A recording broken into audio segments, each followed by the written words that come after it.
So, Lone Rider here, and I wanted to talk about bikes, and in particular, I wanted to talk about something that's missing from the bike market today, and that's all-around bikes. Now, this is the bike I made, my custom frame. It's brazed from steel tubes. It's a lugged bike. It's got some interesting features. It has what would normally be considered fastback seat stays, except where most fastbacks attach to the back of the frame, these attach to the sides, preserving wider tire clearance. Bike fits tires up to 32s at least. There's actually clearance for slightly larger tires. And that's by design. I built this basically to be an all-around bike. The idea when I first conceived of it was what I call racing bikes for the rest of us. The idea was, a lugged steel frame, a traditional road racing bike, quote unquote, but it's not designed for racing. It's just designed for all-around riding.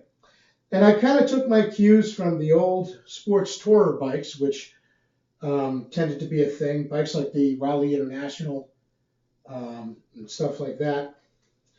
So you have clearance for wider tires. You even, just like the early bikes, like the Raleigh International, you even have center poles instead of side poles. In this case, it allows just enough clearance to get the big tires in there. And the rest, as you can see, is pretty traditional. I have dual water bottle mounts raised on, shifter bosses slash mountings for the cable stop. It's a lugged steel construction, etc. The only difference is I went with a threadless headset and a head tube lug that is extended on the top slightly. You'll see that sticks up a little bit. But you've got your traditional flat crown fork and, like I said, lugged construction throughout. Some details, like again, it's designed for clearance with wider tires.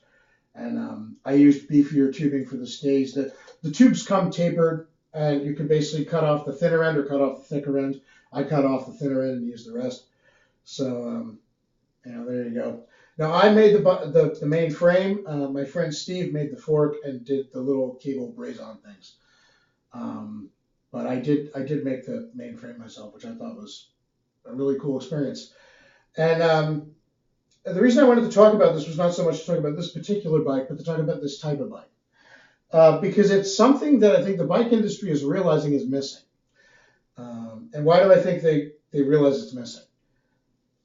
Well, a lot of the bikes they offer now have become so specialized, and I don't mean specialized in terms of the bike brand called Specialized. I mean, the bikes have become so oriented to a particular activity, so Specialized with a small s, not the brand name, that what you end up with are bikes that they're very, very good at one thing, and they really are lackluster at everything else.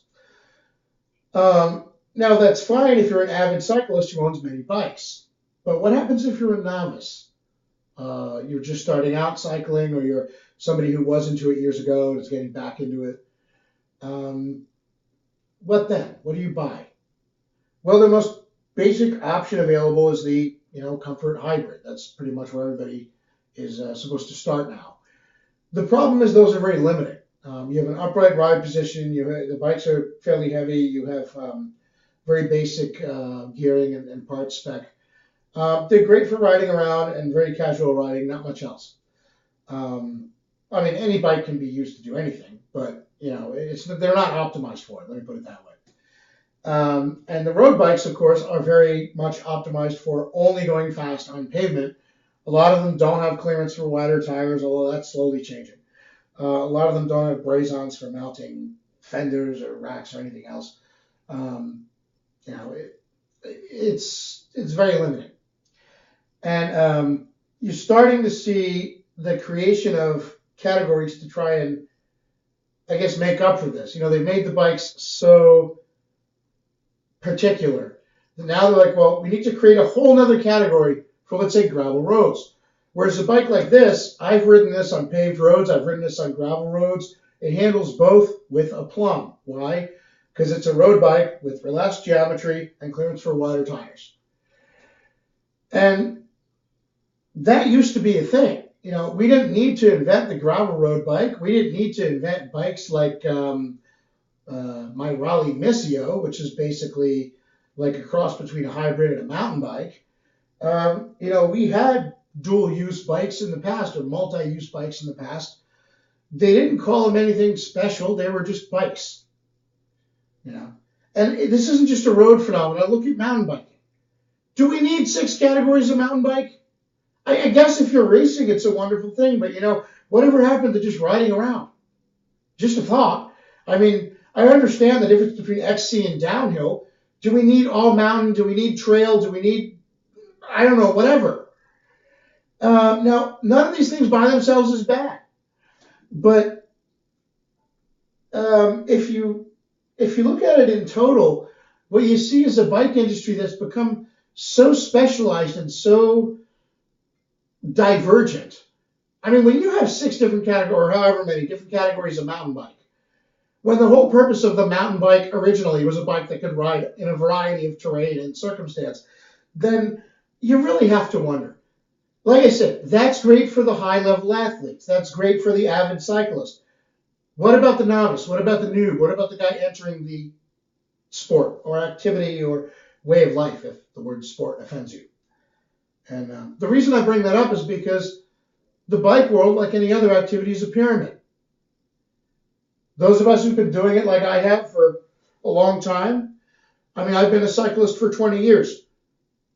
Believe me, you don't go to the trouble to braze a custom steel frame or learn how to do so when you're a beginner. That's an advanced activity. So I've been a cyclist for a while. But you know what? Those of us who've been there, done that, put in the miles, put in the effort, had the good times, had the bad, and yet now we're the avid cyclists. We're the experienced riders. We're the people who can look at a head tube and just tell at a glance what size the frame is. We're the people who can, you know, listen to a drivetrain and tell if it's out of whack. We're the people who can feel if our wheels aren't true. And I'm not talking like wobble wobble, taco, not true. I'm just talking like out of whack a little bit. Yeah, we're those dudes. But you know what? There's only a few of us. Like any pyramid, the base is where most of the people are. At the top, the novices. At the bottom, they're most of the people. At the top, the avid cyclists. Few, very few, compared to the base of the pyramid. The vast majority of cyclists are noobs, experienced cyclists are few. And so, you know, that's like any activity. There's going to be more beginners and more people who are just casual participants than there are people who are experts or avid participants or experienced participants. So, you know, those of us who are avid cyclists, we need to realize that the bike industry and the whole activity of cycling, we may be at the top. We may be at the top of that pyramid. We may be the avid riders, but the vast majority of cyclists out there aren't. All right? They're the beginners, the novices, the casual participants. And that's what keeps the industry alive. There's not enough people at the top of the pyramid to support an entire industry, an entire manufacturing system, an entire distribution system, and an entire network of retail shops, repair shops, etc. What keeps the bike industry alive is the new people who are starting out and the casual participants, because there's far more of them than there are avid riders. So yeah, we may be the few, the happy few, as Shakespeare said. But we stand on the shoulders of like tens of thousands, if not millions, of novices and casual riders. And they are what make the stuff that we do and enjoy every day possible to perpetuate itself as an industry, as a sport, as a field of interest, as an activity, as a way of life. So we need to have consideration for those novices, those noobs, and those casual riders. And some casual riders may be perfectly happy with comfort hybrids. But the truth is that we can do better. The bike industry can do better. The other day I was at the bike shop, a couple days ago, last weekend. I was at the bike shop and there were a couple customers who came in who were looking for either their first bike or their first bike in a long time. So in one case, the guy wanted to buy a bike. In the other case, the guy he used to be a rider years ago, had been out of it for a while, and was looking to get back into it. And in both of those cases, I kind of knew what they'd be interested in. And guess what? It wasn't the, comfort hybrid, just cruising around at 10 miles an hour bike. It was a bike that was a little more aggressive. And in point of fact, I pointed them towards a bike that was a little bit like my Raleigh Missio, which was, it's basically a cross between a hybrid and a mountain bike. It's got 700 rims, but it's got bigger tires, like 40 millimeter tires. And it doesn't have as much of an upright position. It has a more forward position with a low rise bar. And comes with disc brakes, mechanical disc brakes, although the one in the shop I think was the next model up. It had hydraulics. But basically, it was still a hybrid. It was still suited for both on-road and light off-road use, but it was a bike that you could use for longer rides and you could go faster, and it was going to be more comfortable over longer distances and heavy use than a so-called comfort bike, which I don't know if you've ever tried to, stand on the pedals while going really fast on one of those comfort hybrids. The very upright position makes it extremely difficult. I mean, for casual riding around at slow paces, they're comfortable because that's what they're designed for. But when you take them beyond their ken, you either have to start switching out parts to change the ride position or just get a whole nother bike. And that's kind of what I wanted to talk about. People who are starting out, not everybody's going to be content just to cruise around on the boardwalk. Some people are going to turn into avid cyclists, and that's fine. But we need to kind of look at the bike industry and be like, these people want no-nonsense bikes to get started that aren't going to limit them. They want something that has a couple options, something that maybe can do more than one thing, something that might be suited for going on that first long ride, something that might be suited for, multiple uses. Again, the sports touring bike example, that's a category that no longer exists.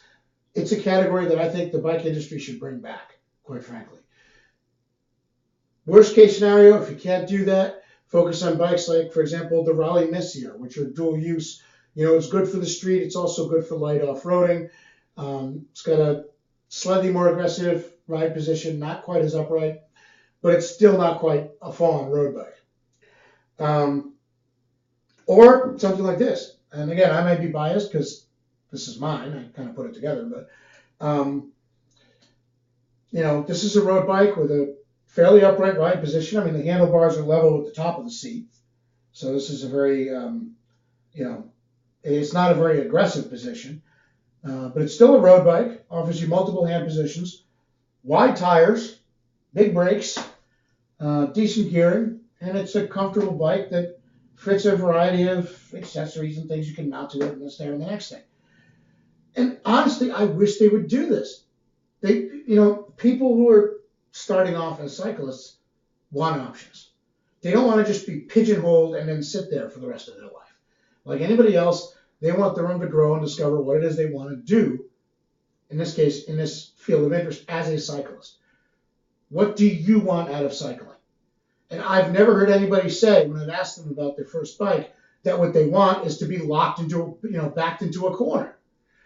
But the bike industry has become so focused on just specialized bikes for certain narrow things that the idea of an all-around bike that you could go, you could take on road rides, but you could also ride to the store, ride with your family on the weekends, handle maybe like a dirt road or gravel path or something.